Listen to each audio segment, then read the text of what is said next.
This is Classical Ideas with Greg Soden.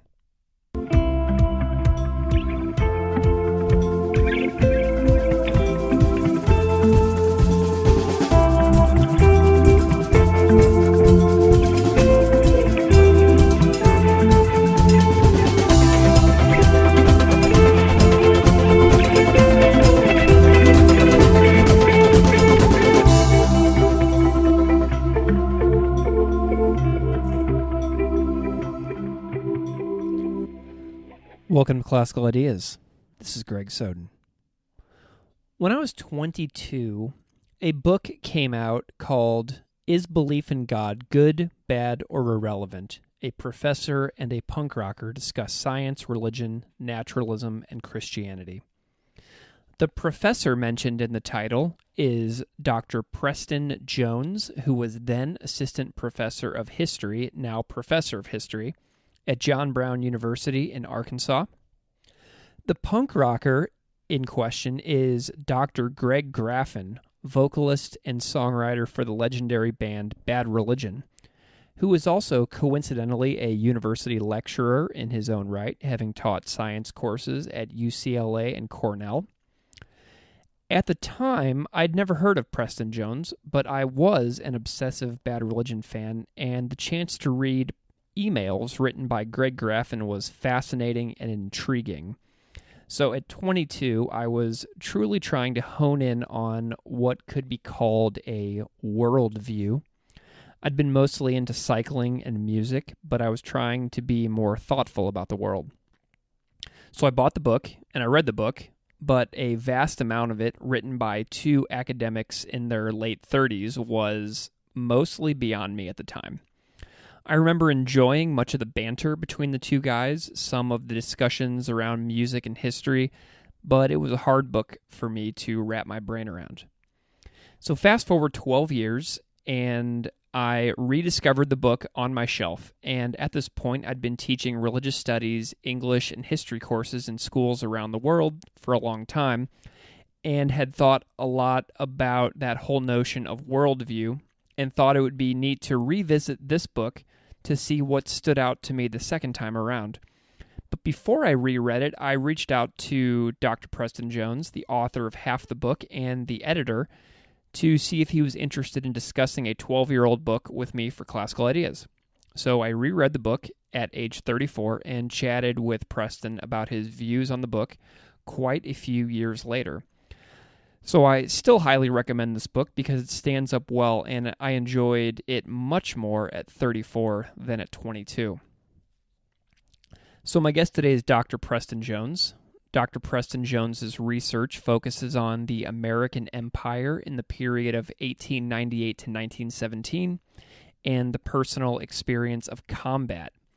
He has published 8 books, more than 200 articles, and has interviewed more than 100 combat veterans. In his classes, he emphasizes the use of classic texts such as Aristotle and Shakespeare. Dr. Jones received his bachelor's and master's degrees from the California State University and his PhD from the University of Ottawa in Canada, where he was a Fulbright scholar. He served in the U.S. Navy. He regularly reads books in Spanish and French, and he has run many marathons. And he is the editor and co-author of the book in question today, Is Belief in God Good, Bad, or Irrelevant?, published in 2006. So without further delay, here's my chat with Professor Preston Jones. Dr. Preston Jones, welcome to Classical Ideas. Thank you so much for coming on the show. Thanks very much. Appreciate it. So can you introduce yourself a little bit to the audience so that they can have a sense of what your interests are? Well, I grew up in Southern California, and I grew up in a tough area, and I was always a reader, but I never associated school with reading. Pretty dangerous neighborhood I grew up in, and in a way I kind of dropped out of high school, but yet somehow I graduated, and it's still a mystery to me really how I graduated from high school. I did quote-unquote graduate, and I had a vague idea that I wanted to go to college, but I had no idea how to do that. I had no nobody was encouraging me to go to college because they hadn't seen anything in my high school career to indicate that I might do that. No one in my church ever brought it up with me. They brought it up with others. And so after about a year after high school, I went into the Navy, and about a week into Navy boot camp, I realized that, I needed to figure out what I was going to do when my enlistment was up. And so I became very motivated, and soon after Navy boot camp, when I got to my base, the first thing I did after I put my stuff down where I lived on the ship, I went out and found the college office, and I started taking classes. And like I said, I'd always been a reader. I mean, I would actually ditch school and stay home and read books. And Nice. So I didn't realize it at the time, but I look back now and realized I was kind of homeschooling myself, But no one ever called. Like, no one from school ever called and said, "Where's your son?" And, my parents had no idea, and they never asked me if I was going to school or anything. But anyway, so I'd always been a reader, so I at least had that foundation. Started taking college classes when I was in the Navy. First college class I took, I absolutely failed, bombed it completely. If I could have gotten a grade of Z, that's what I would have gotten. I bombed this class so catastrophically because I had no idea how to study. I was a reader, but I didn't know how to study. But gradually that came along, and, and really the topic or the academic subject that most interested me then, and in a way still does now, is psychology. I read a lot about psychology, and especially I got really interested in when I was in the Navy, I got very interested in schizophrenia for some reason. And I didn't know anybody who had schizophrenia, and it wasn't, it didn't touch my life, but I got very interested in it. But what that meant was, after the Navy, by the time I got out of the Navy, I knew so much about schizophrenia that I was able to talk a mental health facility into, hiring me. And so that's how I made my way through undergrad and my master's degree. And so anyway, I was very interested in psychology, and I thought I would study that in college. But I was also interested in history. I was also interested in religion. I was also interested in sociology. And so I actually did an undergrad degree in social science, doing history, psychology, and economics. And then at the master's level, I initially was going to do an interdisciplinary studies degree, but went with history. But the main reason I went with history is because I thought, well, history includes everything. So all of the thinking about psychology up until, 1 second ago is part of history, and everything having to do with economics up until this very minute is part of history. So that's really why I ended up with a PhD in history, because I just figured, it's the most comprehensive topic. You can study economics, you can study history but focus on economics. You can study history but focus on psychology. Anyway, and so I'm interested in psychology. I'm interested in why people do what they do. I'm interested in how people think, why they think the way they do, how they see the world. I'm interested in how context affects how people see the world. When I went to Canada to do my PhD, I was very interested in French-Canadian nationalism.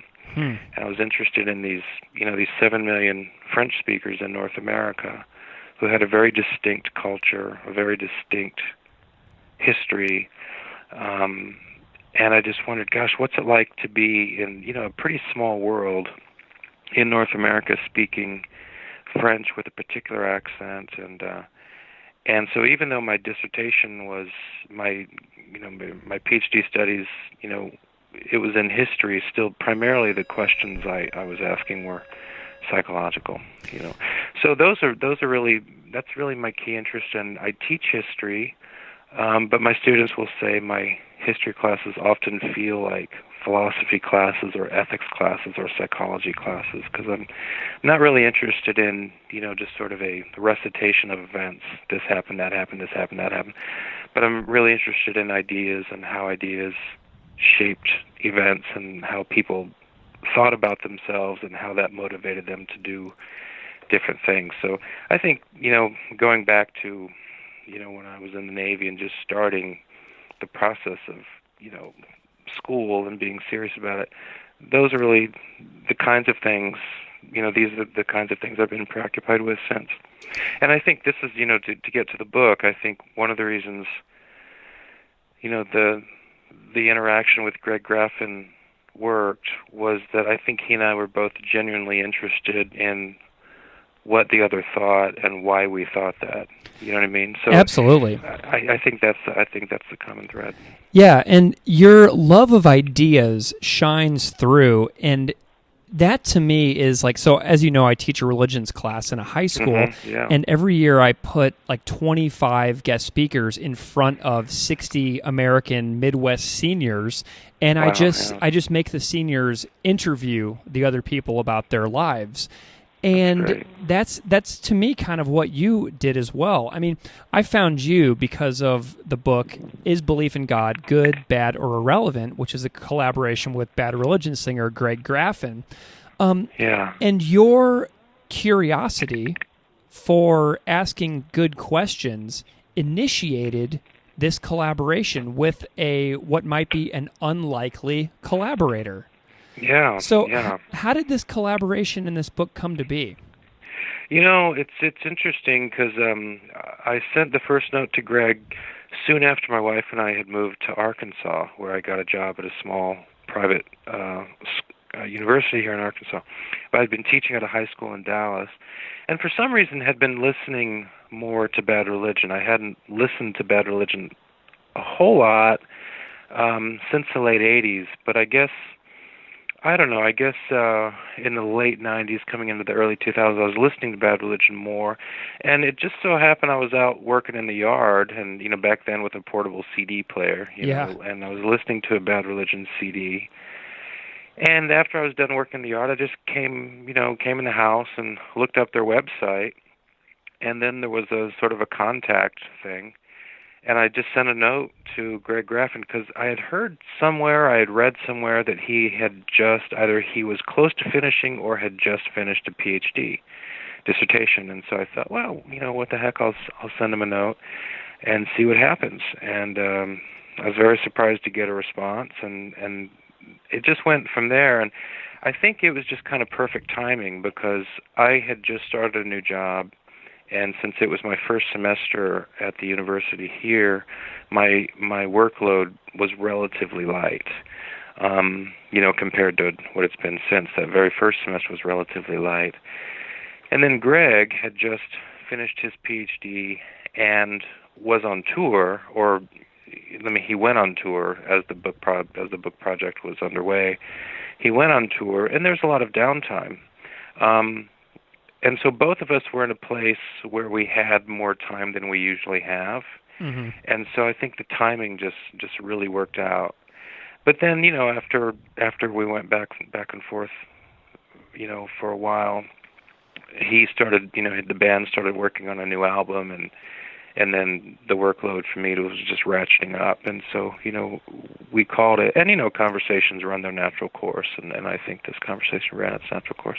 But that's really how it started. I was just out in the lawn listening to Bad Religion. I thought, I'll look them up and see what's going on. Oh, here's a contact thing. I'll send a note. And assuming I wouldn't hear anything back, but, then getting the note, and then things went from there. So it was a lot of fun. Nice. So the book is a lot about the beliefs of you and Greg, and there's a lot of religion and a lot of philosophy and a lot of science in the book. Can you just kind of give a brief overview of like your religious identity, like where you are? Yeah, well, I grew up, I went to church since, for as long as I can remember. I grew up in a Pentecostal church. Charismatic church. And then, let me see, as a young teenager, I think, or maybe, late childhood, my family moved to a Baptist church, a Southern Baptist church. I think, what people would call sort of a fundamentalist Baptist church in Southern California. But even that experience was important because I grew up among Pentecostals, who will speak in tongues and, have very demonstrative services. And then I went to a Baptist church, which was more subdued, and those two camps, I wouldn't say they don't get along, but they're quite different. But already by the age of 15, I had, I think I had the good fortune of being comfortable in both worlds. You know what I mean? Like I could go back and forth between the Pentecostal world and the Southern Baptist world, and I didn't feel, personally uncomfortable. I myself did not, speak in tongues, and I'm not a very demonstrative person, but I didn't mind being in that environment. Mm-hmm. And then now at the Baptist church there would be, occasional sermons about, problems with Catholicism and so on, but then at school I was friends with a young Catholic guy who, clearly was a very committed Christian. And then my mom worked at a Seventh-day Adventist hospital in Southern California, and that hospital was in a whole Seventh-day Adventist community. So really, by the time I was in my mid-teens, I was pretty comfortable among Christians in general.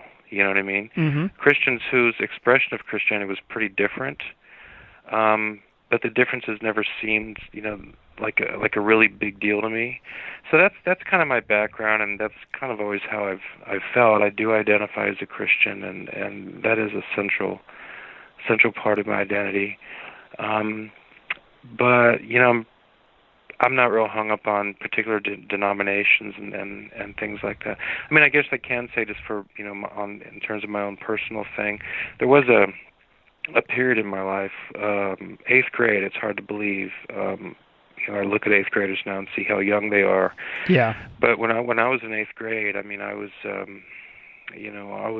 was headed down a pretty rough path, and so I continued to go to church. But that year, I was smoking a lot of pot, and I was stoned pretty much continuously, and was to the point where I was starting to have delusions. Like police helicopters were following me, and all kinds of the things were getting pretty crazy.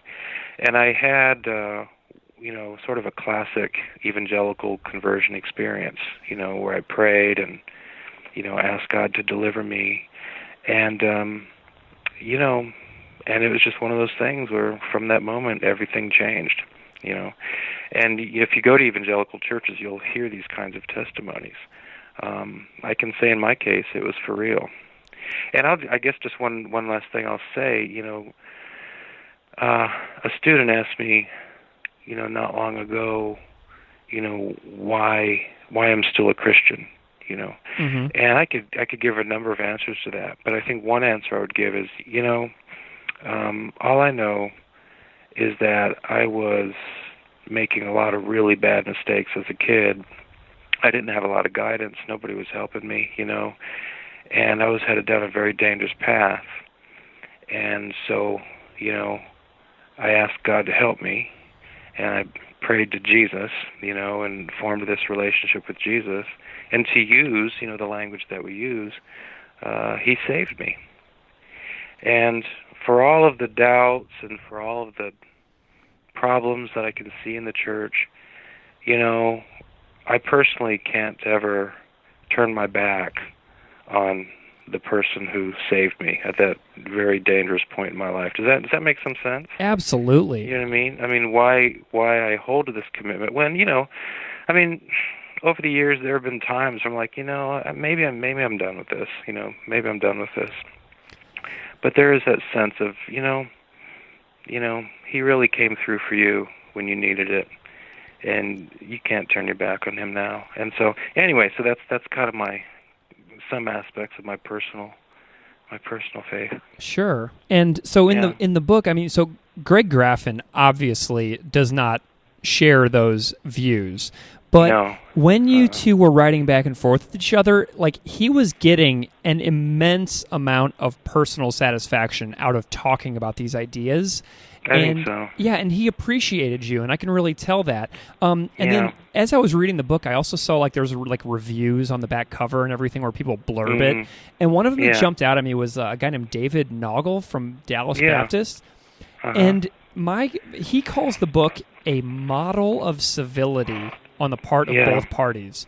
So sure. How does that review sit with you like now in the light of the idea that our country is the way it is today in 2018. So challenging. Yeah. Well, I hope it's true. And, what was interesting is that, despite my efforts and the efforts of the publisher, et cetera, to present the book as a discussion, a discussion that sometimes got a little sharp, but Sure. It's a discussion. We're not out to win points. It's not a debate. We're not out to win points. We're out to discuss. And, despite that, it was interpreted, as a debate among a lot of people. But I hope that it's true, that it serves as a model of dialogue. I mean, I think even more now than when the book was published.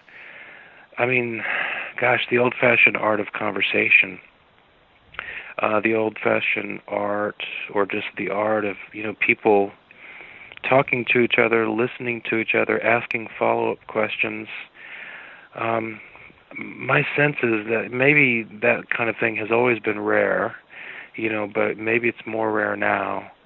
And so my hope is that, that the book could serve as a model to folks about, here's what it can look like when a couple or more people are interested in what the other thinks. And sure, they want to argue for their side, and they want to say, here's why I think what I think, and here's why I think you are mistaken. But, for it to be a real conversation, and, not to be worried about, who's up, who's down, who's, got the most points, et cetera.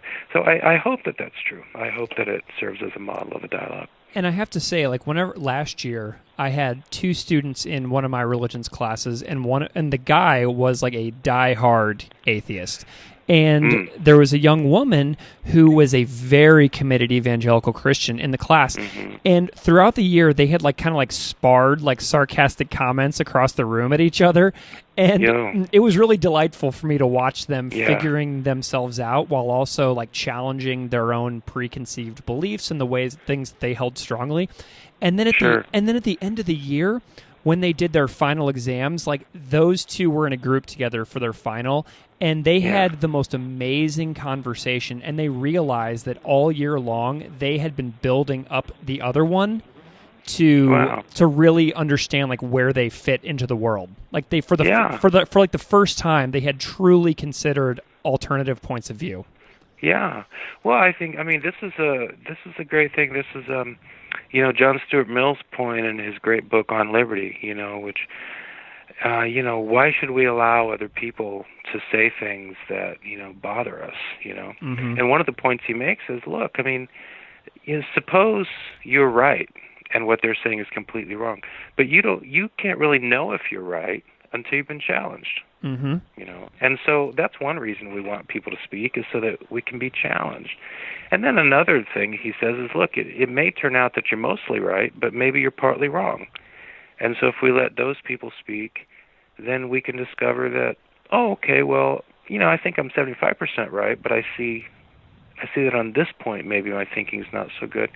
And so I think, what you say just confirms that if we are people of goodwill and we're really interested in learning, then I'm not going to be so worried if somebody disagrees with me, because if that person shows me that I'm mistaken about something, then I've gained. You see what I'm saying? Absolutely. Having a better view or a more accurate view or a clearer view, thanks to someone else's challenge, that's a gift. And so, it sounds like you're doing excellent work in your classes, and I hope that can just happen more and more. Well, and one of my favorite things in the book is when you and Greg will make some really, really good points, and then the other one will say, wow, that was such a good point. And it happens over and over and over again in this book, where you both seem to do that. And I do think that Graffin writes with a slightly sharper and more sarcastic, pointed tone. Uh-huh. But I do see that both of you are genuinely considering the other's positions, and it's in writing too, which is way harder than measuring tone of voice and things like that, like you and I are doing right now. Right. Yeah. I think other people will interpret it differently. I think that I start much. I don't know what's the right word. I think Greg comes on much stronger at the outset than I do. And then at the end, I think I kind of ramp things up a bit. The reason I kind of start out with something of a soft touch is just because I wanted to keep the conversation going. I was worried about the conversation dropping. But I think you're right. I think certainly at the beginning Greg is a little bit sharper. But I think I think that Greg and I came out of the conversation basically the same. But I do think though that we did encourage each other to think about things or to consider things we hadn't thought before. And I mean, I did, although I came out of the conversation basically, the same person, Greg did really challenge me to think about things that I have thought about since, and that have actually made a pretty significant difference in how I see the world. What did he most persuade you of? Well, I mean, to think seriously about the theory of evolution. And now, so a few minutes ago I was talking about how I grew up in, a Pentecostal church and a fundamentalist Baptist church, and then was comfortable around Seventh-day Adventists. And, I mean, in all three of those camps, generally speaking, the theory of evolution it's not accepted, and it's rejected, generally speaking. I think that's right. And the general view is that the world is 10,000 years old, and I accepted all of that. By the time the conversation with Greg started, I wasn't so much committed to the idea that the world is 10,000 years old, but I just hadn't thought much about evolution. But since that conversation with Greg, I did a lot of reading about evolution, and have, I've come to the conclusion that the evidence for evolution is pretty overwhelming. So even though I at the beginning, I identified myself with evangelical Christianity, and I still do. I mean, that is one thing that, I think a lot of evangelical Christians would have a problem with, hearing me say that I think the evidence for evolution is pretty overwhelming, because there are huge implications that come from that. Then how do you read the creation story in Genesis? And there are really huge questions that come from that. If you say, well, I think the evidence for, a very, very long evolutionary process is strong, and I think that human beings are part of the evolutionary process, that does, from the point of view of a Christian in generally the evangelical world, that does raise a lot of problems, and it does, it can cause some trouble. But that started in the conversation with Greg. It's not that I was opposed to thinking about evolution; I just hadn't. But he really forced me to, because evolution was at the center of his outlook on the world, and so he really forced me to pay attention to that. And the result was that my view on that, and then consequently a number of other things, went through a pretty significant transformation. So the conversation, was hugely important for me. One of the most interesting things that happens whenever I have conversations like this is I love asking people like where their views have changed. Yeah. And so that really strikes me just now. Did he ever tell you, or do you have a sense of what you most persuaded him of? Well, I don't, I never asked him specifically, and so I don't want to be presumptuous, but I think that he came to see that he had a certain perception of Christians at the beginning of the conversation. And, the perception he had of Christians at the beginning of the conversation, I mean, there was a basis for it. There's a reason he had the perception that he had. As, Christians are people who, operate just on faith. If you put facts in front of them, they'll say, I choose faith over facts, that sort of thing. And look, there is a basis for that. You can observe that in the world. And so I understood where he was coming from. But I think that he saw that doesn't hold true across the board. Mm-hmm. I think he saw that, that being a Christian doesn't mean, committing intellectual suicide, and in fact there are a lot of, very, very bright people. I wouldn't include myself in that camp, but there are plenty of very, very bright people who are committed Christians. I think he came to see that, and not long after the book with Greg, he put out a solo album, and he included on that a gospel song, which I don't want to read too much into. But at the same time, I just don't know if he would have done that before. Nice. If that makes sense. And, yeah. I think what was most fun is that Bad Religion was working on an album. I forget which one right off the top of my head, but they were working on an album as the book project was going, and it was fun to see how the conversation that he and I was having, how some of those ideas worked themselves into the lyrics of the songs. Yeah. On that CD, that was pretty cool. And it just indicated that that he was thinking about the conversation apart from the conversation as I was. So, aside from that, I mean, that's my inkling that just Greg came to see, what, it's possible to be a thinking, engaged human being and also a Christian. I think that his perception was that wasn't possible. I think he saw that was, and that's a significant change. Certainly, what he pushed me to think about, had a pretty significant impact on me as well. I think probably a bigger impact. Yeah. The album you're referring to, and the only reason I know this is because it's my favorite Bad Religion album. It's The Empire Strikes First. Yeah, that's the one. Yeah. So Greg talks a lot about a concept called naturalism in the book, and he kind of he talks a lot about naturalism. You talk a lot about Christianity. Can you just say very, very briefly what naturalism is, because it relates into the next question I'm going to ask you?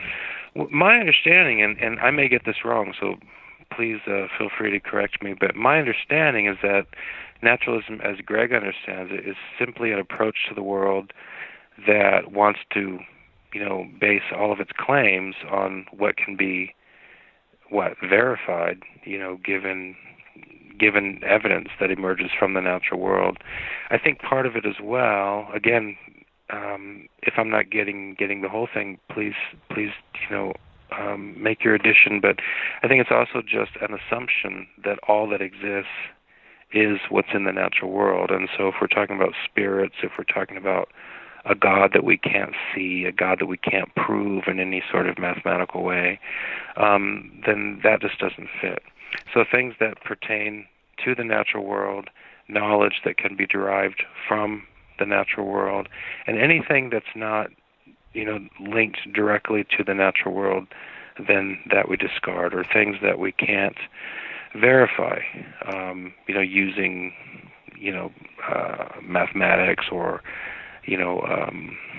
evidence, then those sorts of things we discard. I don't know. Is that your sense of it? That's my sense of it as I look back on it. Yeah, basically. And you have a nice critique in the book that I wanted to point out. And so on page 42 in the book, you said, I want to hold to my claim that naturalism as a complete outlook is self-defeating. It seems to say that the universe is indifferent and we are a part of the universe, yet we are not indifferent. So what are your views on that quote now? Because that really struck me, and I wrote "wow" next to it in the margins. Yeah. Well, I think that's still right, and I wish, that idea doesn't. I don't think it originated in my own head. C.S. Lewis, says something similar to that, but I think Greg would say a number of times, as other atheists will say, look, this world is all we have. And so there's no point in longing for some other world or wishing for some other world or wishing, for something outside this world to be of use to us. But this as a religion teacher. One of the most basic human impulses is to live as if there is something more. Now, of course, this sense that human beings, certainly through the vast majority of history, the overwhelming majority of human history, something absolutely common among human beings has been a sense that there's more to this world than this world, right? And that expresses itself in very different ways. But if that's not true, if there's nothing to the world, if there's nothing more to the world than the world itself, then where would such a sense come from? I mean, that's what's mysterious to me. And so the way C.S. Lewis puts it is, people, hunger for food, and there is such a thing as food, right? Mm-hmm. People hunger for human friendship, and there's such a thing as friendship. Well, human beings, certainly historically speaking, if we look at, human beings to the overwhelming majority of history, and including the great majority of human beings today, human beings have a longing for spiritual things. God, or some sort of spiritual connection. And so you'll hear people say, well, I'm not, I don't adhere to any traditional religion, but I'm spiritual. Mm-hmm. You'll hear people say, well, I haven't attended church in decades, but I pray. A desire for something spiritual. But I'm just wondering, where would this universal, ancient, persistent desire come from in a universe that has nothing spiritual about it? Does that make sense? Absolutely. It just seems like, I do think that I have concluded that human existence, no matter how you slice it, is kind of crazy.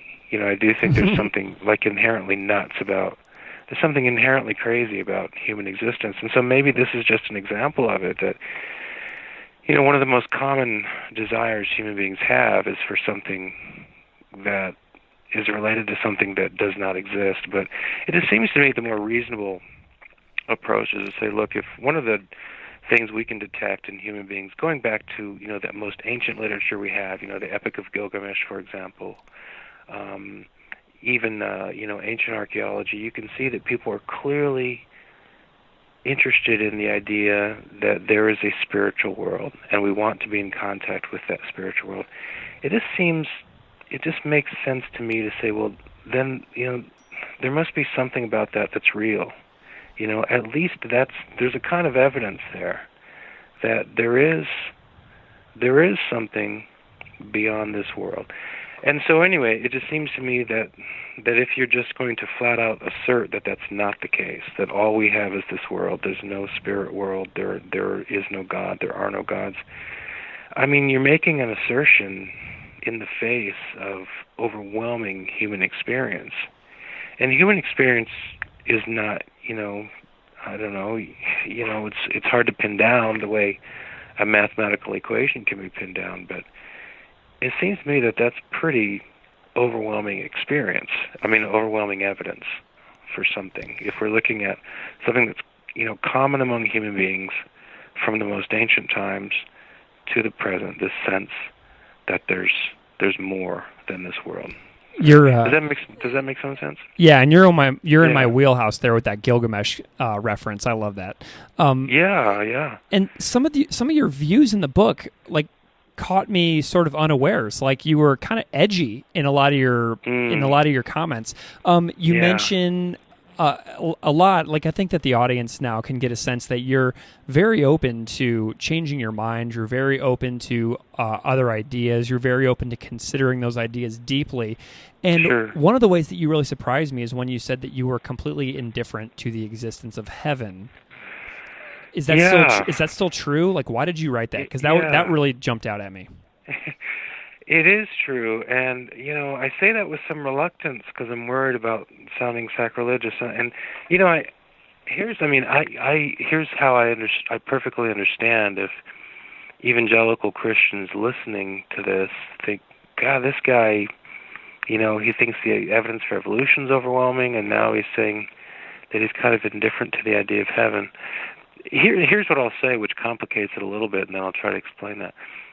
I have a very strong and profound belief and an unshakable belief in the Day of Judgment, right? And I actually am really, really glad to have a very strong belief that I am accountable for my life, not only in this world and the criticisms and the judgments that people make about me in this world, but I have a very, very strong belief that in the next world, that I'm going to be held accountable for the life that I live. And the reason I like that is because It sounds very old-fashioned, maybe, but it helps to keep me on track. You know, I'm going to be accountable for how I treat my wife and how I treat my kids.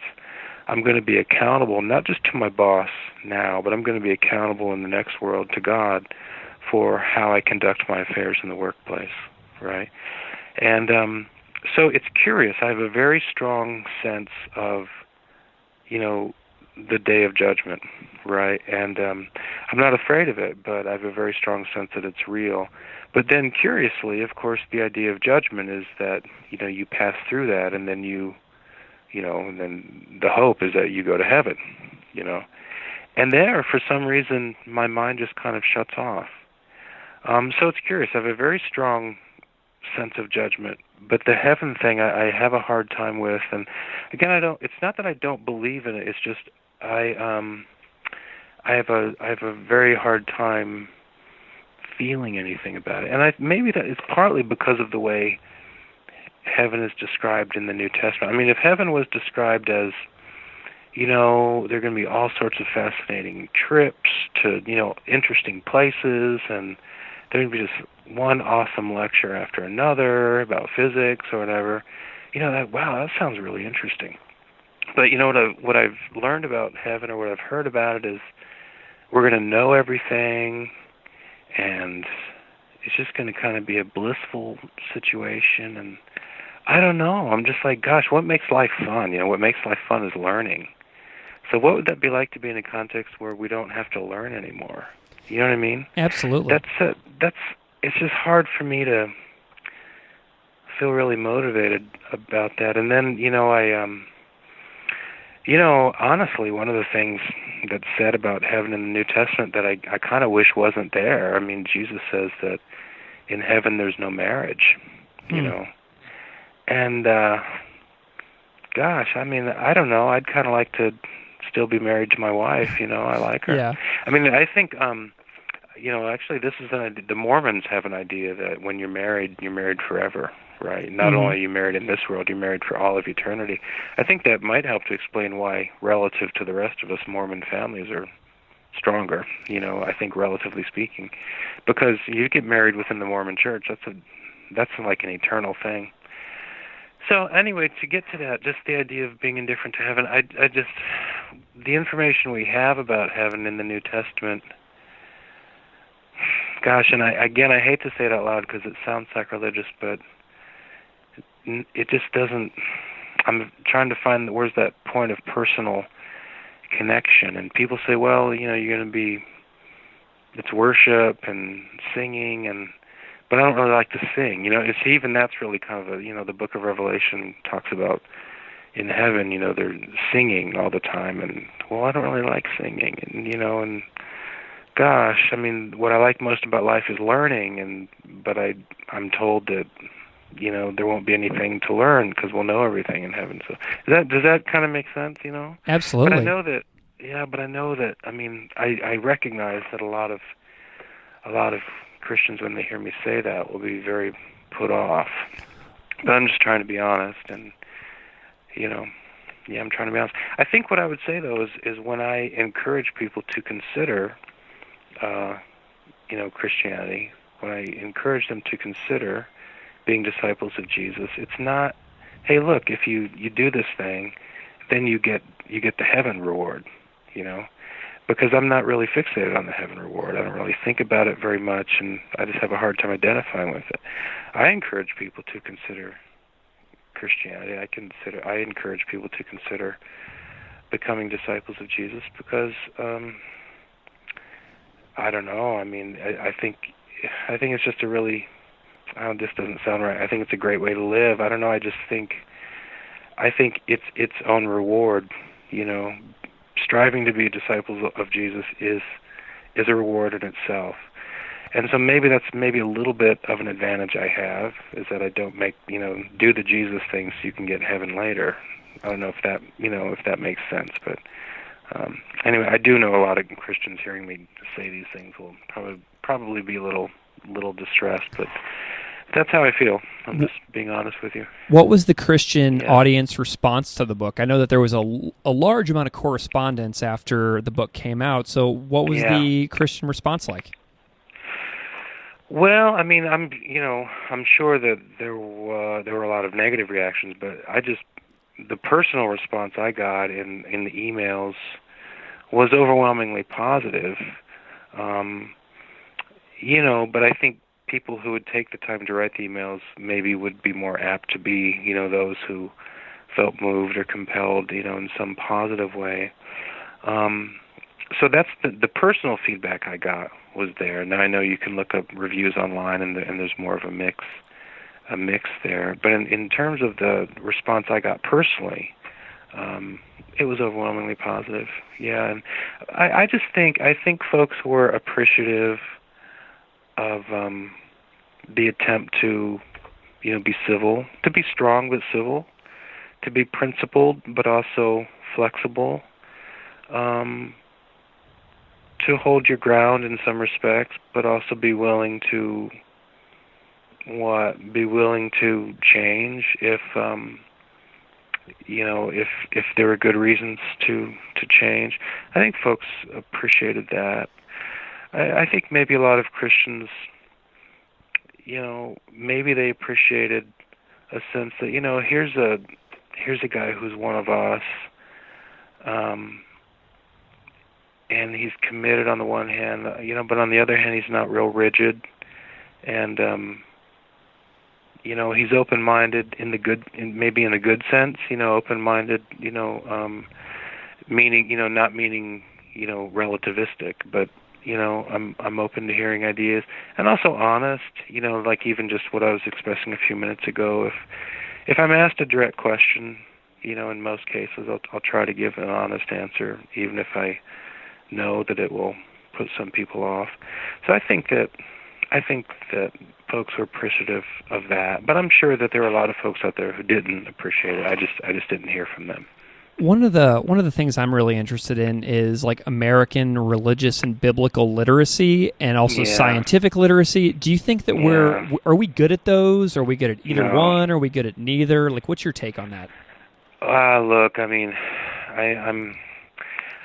I'm truthfully, I'm just heartbroken about the state of education in the country generally, and look, I mean, if something like, I'm guessing here just based on my own experience, but if 25% of students who arrive in college don't even know who the president was during the American Civil War, I mean, how could you grow up in the United States and just not pick that up somewhere, that Abraham Lincoln was president of the United States during the American Civil War? I mean, this kind of really rudimentary knowledge is missing. Rudimentary, knowledge about the political system. That members of the House of Representatives are elected every 2 years, for example. I mean, you don't have to study political science to know that. I mean, that's a really rudimentary fact. That if you're just slightly aware of what's going on, you would eventually pick it up over, 12, 13, 14 years of education. What's sad, and here's a critique of evangelical Christianity.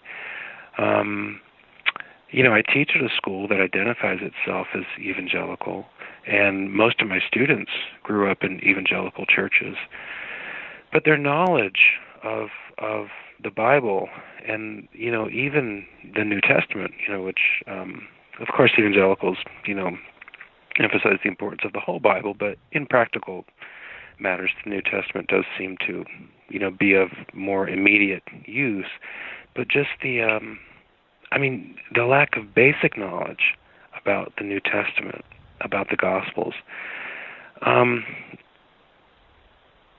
This is something that I see consistently, and it's hard for me to understand, how this happens. And, I said to you at the beginning of the conversation that I grew up in a rough area and did not identify with school, but I did stay home and read, and so I guess that's where I learned a lot of things. But the knowledge of the Bible, I think, is really low. I do have some students who have a pretty good, understanding of things, but many don't, and this includes students who grew up going to church consistently, Sunday school, church once or twice each week, and still their knowledge of the scriptures is pretty slim. And putting sort of personal spiritual life aside, the Bible is probably the single greatest text in Western history, right? I mean, in the history of Western civilization, it's probably the single most important text, just because it's so foundational to so many other things. And so to lack a basic knowledge of the Bible, that means that there's so much in the history of Western civilization that is just beyond your grasp. An obvious example would be Abraham Lincoln's second inaugural address, where he, quotes Scripture, he alludes to Scripture, and if you don't know those references, then what Lincoln is really getting at is lost to us. So, I mean, this is one reason I'm glad that the school you teach at, has a religion class, because even in a completely secular society, it seems that we would realize, whatever we personally think about the Bible, it is historically a text of foundational importance, and if we don't basically know what's in the Bible, then much of Western history is I don't want to say beyond our grasp, but there's a lot in Western history that we just really can't get. As far as science goes, I think I would say the same. Not being a scientist, I'm reluctant to speak there, but I just don't know that there's a high degree of scientific literacy out there. So this is why, as I talk to you and I hear how bright you are and how motivated you are, and I can hear, your energy, and I can hear your enthusiasm for teaching. This is why, I'm encouraged just to talk to you, because I think the more motivated, encouraged, bright, interested teachers we have out there, then the more students we can awaken. So I hope that answers your question. Dr. Preston Jones, this has been a really wonderful hour that we've spent together today, and I'm so grateful to you for responding to come on Classical Ideas and chat with me about these things. If people have any questions for you, do you have any places that you can be reached? Well, I'm pretty much, all I do is email, so I'm not on any social media. I don't do any of that, and so I'm kind of old-fashioned that way. But I'm easy to find if you just look me up, Preston Jones, at John Brown University, a small private school in Arkansas, and it's easy to find my email and to connect with me there. That's the best way to do it, just old-fashioned email. Well, thank you so much. I love the book, Is Belief in God Good, Bad, or Relevant? Collaboration with Bad Religion singer Greg Graffin. I've read it twice now, once when I was 22 and once when I was 34, and they spoke to me both times in completely different ways. So thank you so much for bringing that really cool correspondence out to the world. Well, I appreciate it, Greg. Thanks a lot.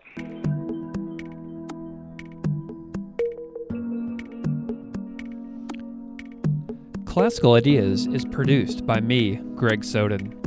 Music on Classical Ideas is performed and composed by Derek Strybig. You can find his music at www.wearewarmmusic.com. If you would like to support this show, please subscribe or leaving a rating in iTunes, Stitcher, iHeartRadio, or anywhere you get your podcasts. Thanks for listening.